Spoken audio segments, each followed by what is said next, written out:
Hello dear student, welcome to online platform of Perfect Tutorial Ranchi.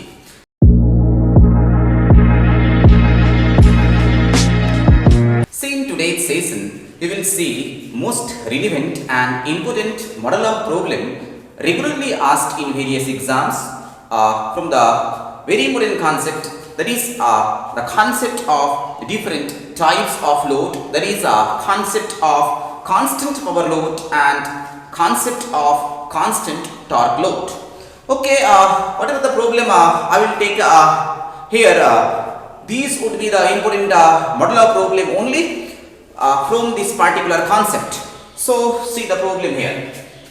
Say a DC shunt motor driving a constant power load under rated condition, the motor takes rated armature current and runs at rated speed. The speed and current for following changes are. सवाल कह रहा है एक DC shunt motor है जो कि constant power load को drive कर रहा है और रेटेड कंडीशन में जब मोटर रन कर रहा है देन रेटेड आर्मेचर करंट ले रहा है सप्लाई से. Also it is mentioned here that under rated condition motor runs at rated speed.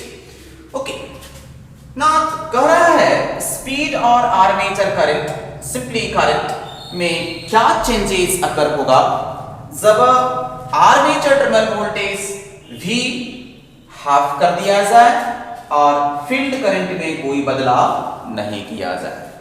Then दूसरा केस में सवाल यही पूछा जा रहा है कि स्पीड और करंट में क्या चेंजेस अकर होगा जब V में कोई बदलाव नहीं, मींस आर्मेचर टर्मिनल वोल्टेज में कोई बदलाव नहीं और फील्ड करंट IF को हाफ कर दिया जाए और आधा कर दिया जाए. देन तीसरा केस और तीसरा सवाल है जब दोनों वोल्टेज और IF और फील्ड करंट को आधा कर दिया जाए तब क्या बदलाव आएगा.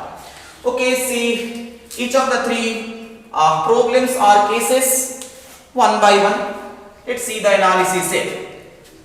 देखिए सवाल कर रहा है लोड क्या है sir, constant power load means during operation whatever the power is to be generated by armature, that is a mechanical equivalent of electrical power that must be constant, that is P must be constant. Now power generated or power developed at armature constant means armature voltage multiplied by Ia must be equal to constant. अब सवाल पे आइए, armature terminal voltage को आधा किया गया है, V is halved, तो आर्मेचर करंट I ऑटोमेटिकली कितना होना पड़ेगा, just to have the product constant V into Ia को कांस्टेंट होने के लिए आर्मेचर करंट को दुगना होना पड़ेगा, then only this product can be constant, so armature current दुगना हो जाएगा. ओके, सो आर्मेचर करंट में क्या बदलाव आएगा, आर्मेचर करंट दुगना हो जाएगा. Okay, now you do analysis for speed. What would be the changes in speed? So speed में changes को देखने के लिए पावर का स्पीड के साथ रिलेशनशिप को देखना होगा.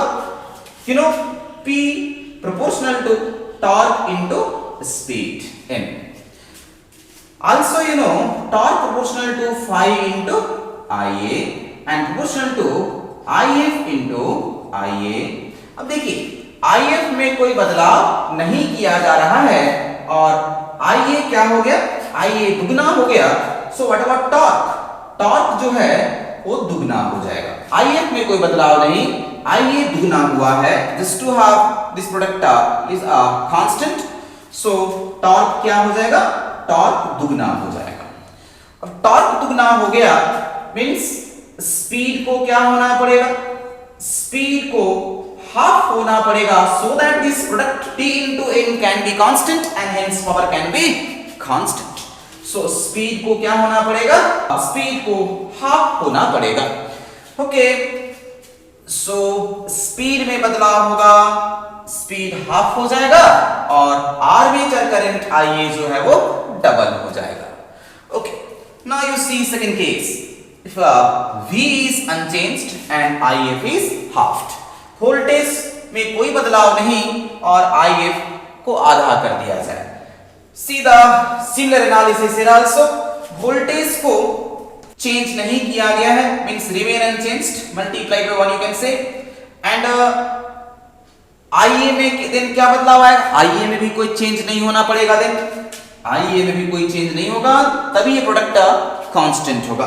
सो अगर वोल्टेज में कोई चेंज नहीं हो रहा है देन आर्मेचर करंट आईए में भी कोई बदलाव नहीं होगा, कोई मॉडिफिकेशन, कोई चेंजेस नहीं होगा, then only you can drive the constant power load. Okay, now you see what about your IF here? IF को हाफ कर दिया गया, आईएफ को हाफ कर दिया गया मींस और आईए क्या हुआ है? आईए में कोई बदलाव नहीं, टॉर्क क्या हो जाएगा? टॉर्क जो है वो हाफ हो जाएगा, टॉर्क हाफ हो जाएगा। अब टॉर्क अगर हाफ हो गया देन स्पीड को कितना होना पड़ेगा? Speed should get multiplied bye 2 means speed should be doubled just to have this product t into n constant so that power can be constant. So speed दुगना हो जाएगा और आर्मेचर करंट जो है वो कोई बदलाव आर्मेचर करंट में नहीं होगा। ओके, नेक्स्ट तीसरा केस देखिए और तीसरा मॉडल ऑफ प्रॉब्लम देखिए। Both V and IF are halved, V को आधा कर दिया जाए और आर्मेचर करंट में दिन क्या बदलाव आएगा? आर्मेचर करंट जो है वो दुगना हो जाएगा। Just to have V into IA constant, then आइए टॉर्क में क्या बदलाव आएगा? IF को भी आधा किया गया है एंड IA दुगना हुआ है, just to have this product constant. So what about torque? Torque जो है वो कांस्टेंट रहेगा, 1/2 into 2 that is a constant. So torque constant रहेगा देन स्पीड को क्या होना होगा? ये कांस्टेंट है, स्पीड को भी कांस्टेंट रहना पड़ेगा so that p can be constant. So speed जो है वो कांस्टेंट रहेगा और आर्मेचर करंट जो है वो दुगना हो जाएगा। ओके, अब इसी सवाल में देखिए, जब DC shunt motor constant power के बजाय कांस्टेंट टॉर्क का लोड को ड्राइव करेगा। So now it is driving constant torque load, then problem same है, then what would be the changes in speed and armature current और simply current? The following modification is made with armature terminal voltage and field current. Okay, so let's have the analysis now for constant torque load. अब constant torque load के लिए जो torque का development होगा वो constant होना चाहिए। You know T is proportional to phi into torque को कांस्टेंट मतलब phi into IA का प्रोडक्ट क्या होना चाहिए? कांस्टेंट होना चाहिए। Means torque constant implies phi into IA constant.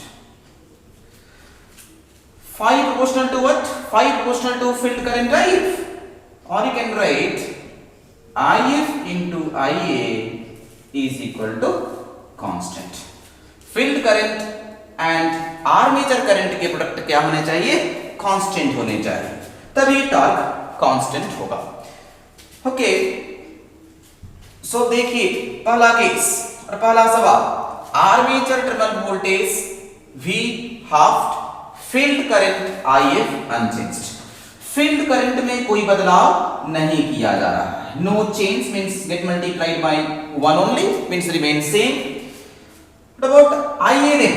IA भी में भी कोई बदलाव नहीं होना होगा, तभी प्रोडक्ट जो है वो कांस्टेंट रहेगा। Okay, so no change with IA, IA में कोई चेंज नहीं होगा। Now let's have the analysis for a speed. अब स्पीड का रिलेशनशिप आप वोल्टेज और फील्ड करंट के टर्म में जानते हैं। You know speed proportional to EB by phi. If armature resistance drop is neglected, you can write N proportional to V by phi and phi proportional to IA, so N proportional to V by IA. Voltage को half किया गया है, voltage को half किया गया है, देना IF, और IF में क्या किया जा रहा है? IF जो है, IF में कोई बदलाव नहीं किया गया है, IF में कोई बदलाव नहीं किया गया है। Then what about the this ratio V by IF ratio? V by IF ratio would become halved. Okay, so वो चेंजेस किस में रिफ्लेक्ट होगा? स्पीड में रिफ्लेक्ट होगा, so it become halved. Speed जो है आधा हो जाएगा और IA में कोई बदलाव नहीं होगा। दूसरा देखिए, जब वोल्टेज भी अनचेंज्ड होगा, मींस वोल्टेज भी में कोई चेंजेस नहीं किया जाए और IF को आधा कर दिया जाए, IF को आधा किया जाएगा, देन आर्मेचर करंट IA को दुगना होना पड़ेगा, तभी प्रोडक्ट कांस्टेंट रहेगा, so that torque can be constant. Then now you see for the speed, voltage में कोई बदलाव नहीं किया गया है, वोल्टेज में कोई बदलाव नहीं किया गया है, IF जो है उसको आधा किया गया है और हाफ किया गया है, then what would be N? N would be double. ये V by IF रेशियो क्या हो जाएगा? दुगना हो जाएगा, means N would be double. So speed जो है दुगना हो जाएगा इस केस में, और IA जो है वो भी दुगना हो जाएगा। स्पीड और IA दोनों जो है वो दुगना हो जाएगा। Next, both V and IF are halved. अब V and IF दोनों को हाफ किया गया, देखिए पर स्पीड के लिए V को भी हाफ किया गया, IA को भी हाफ किया गया। देना what about V by IF ratio? Remain same, remain constant.